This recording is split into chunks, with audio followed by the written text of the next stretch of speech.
Let's give Manhattan some credit. Them kids came in here. They don't have their whole team. Their centers had appendicitis, and so he hasn't been playing. Then their sub for him called gals this morning, early in the morning, had to go in the hospital with 103 temperature. So they're down a bunch of guys. Brett Rumpel from Binghamton, New York, who I know his whole family, his Uncle John, kind of helped raise me in the park where I grew up playing. And there he goes right there. Hang on, I got to say hi to him. But, nah, this is a Binghamton thing. I'll be right back. I told him, the Binghamton thing, I got to come to. I just said your name, bro. I just said your name, dog. I just said he's a Binghamton dude. He's down, the other guy's down, and they about to beat our butt. How you doing, man? All right. All right? Pretty good, yeah. All right, man.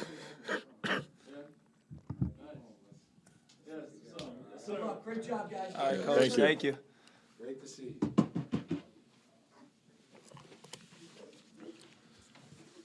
And he makes them very different.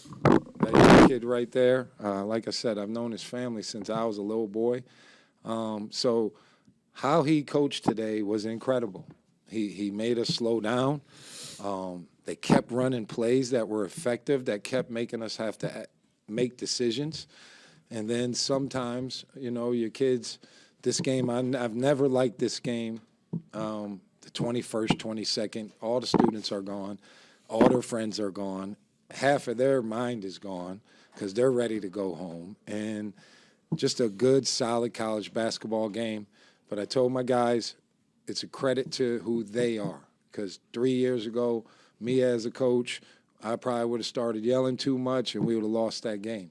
So it's a credit to these kids to just grind out a win. And I'm not a coach that says grind and all that stuff, but today we had to dig deep and grind out a win against the undermanned Manhattan team. And we're fortunate to get that one done today, and now we get to go have a Christmas break. King, it seems like the defense, particularly early in the second half, really sparked that play. We talked about that, maybe picking up that intensity at that end of the floor. It was kind of surprising because this morning, the last 2 days, all we've talked about is defense and rebounding. And we brought out pads just so everybody starts going to rebound, and just guard your man and challenge yourself. We have all these kids and guys are playing high minutes, but challenge yourself to stop your man. And if you get a little tired, the sub will come in for you and hold it down until you're not tired. And we talked about it, and in the first half, Manhattan just controlled the tempo the whole way. And the coaches were all, we got to pressure more, and we finally got them going a little bit on the defensive end, and that was the difference in the game. Xander, it seems like teams are trying to do a lot of different things to you each game. What are you kind of encountering this team? What were they trying to do to you today? It seems like every time you went somewhere, there was another body kind of jumping in there. Yeah, I mean, every game it's kind of an adjustment just because, like you said, they're kind of trying to throw a lot of different defenses at me and kind of switch things up.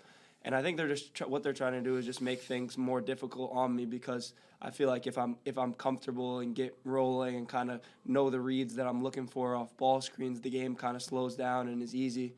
So I think they're really just trying to speed me up. But I mean, we work on it in practice. I trust my teammates. I get off the ball quick, and I trust them wholeheartedly to make the right play every time. So I think that trust we have for me to give the ball up early, regardless of what the other team is trying to do on my ball screens or when I'm driving, I think that's been a big thing for us.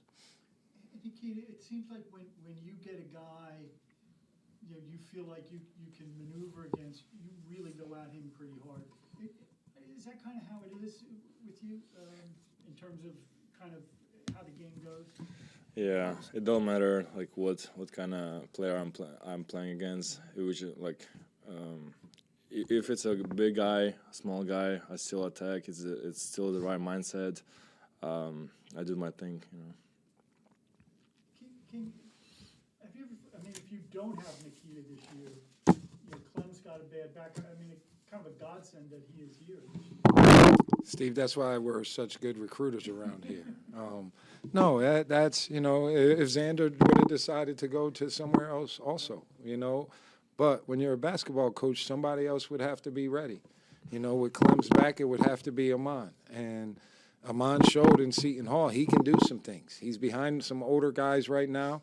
We're trying to help him mature so he doesn't get the bad fouls. But Amon is coming on strong. And, you know, if Nikita wasn't here, maybe we play small ball a little bit more. You know, we would have figured something out. But, of course, you know, from the first time I met him and talked to him, I felt like he could really help us. And then I checked with my friends, checked with Cincinnati coaches, I checked with some people and everybody, and I called Frank, is the coach that recruited him to Tulsa.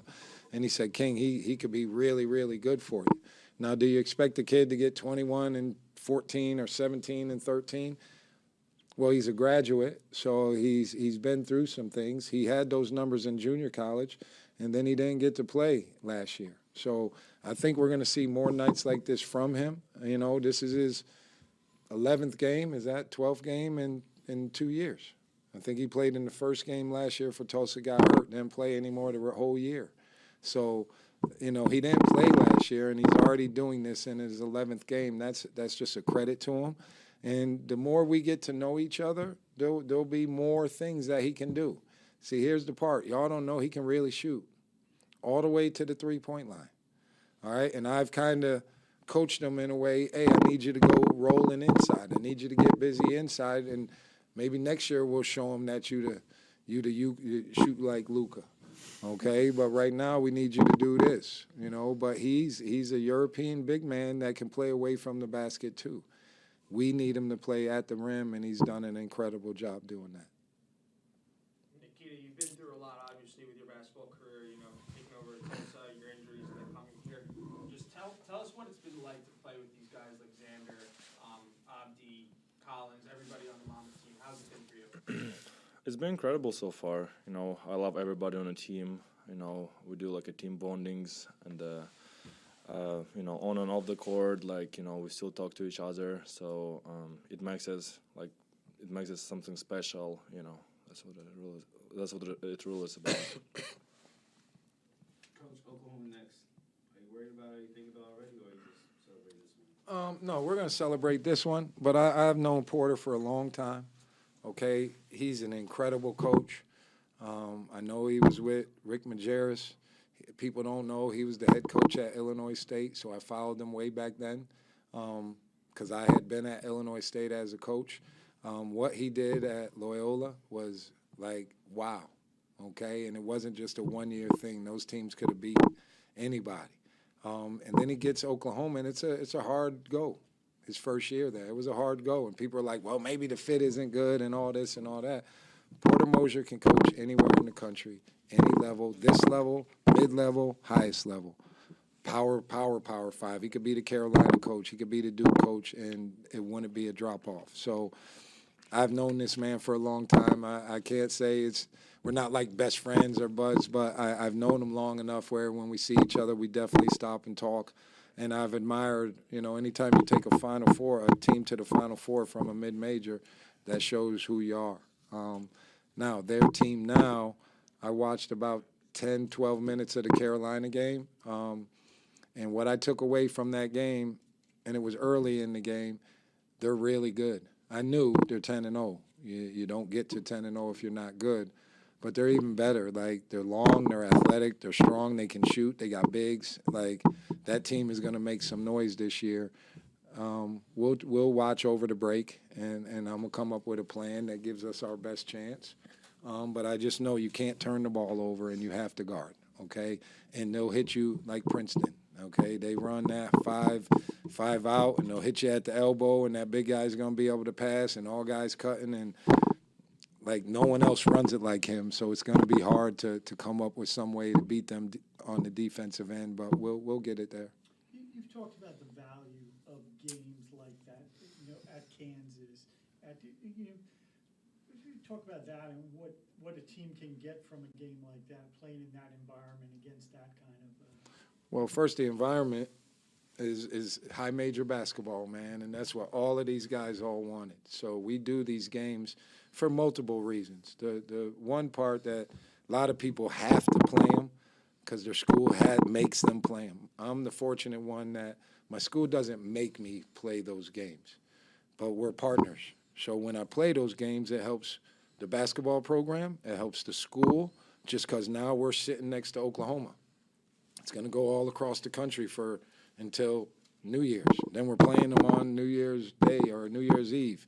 That's going to be one of the only games popping that night, you know. So it's going to put us on the stage with a high major program that's one of the best in basketball and football and women's sports. So that helps our school.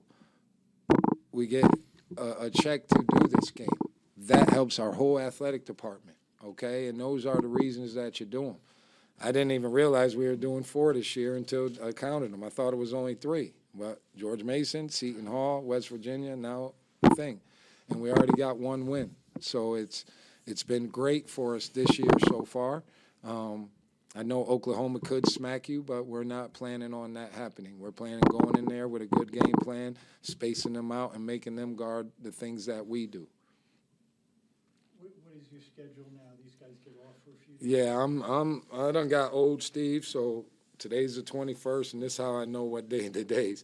And they come back the 26th, and we practice the morning of the 27th. But they have to be back the day of the 26th because we practice at 10 in the morning, then we're going to practice in the evening too. I always struggle with giving this much time off, but as I told them in the locker room, they deserved it. Their parents need to spend time with them. They need their parents.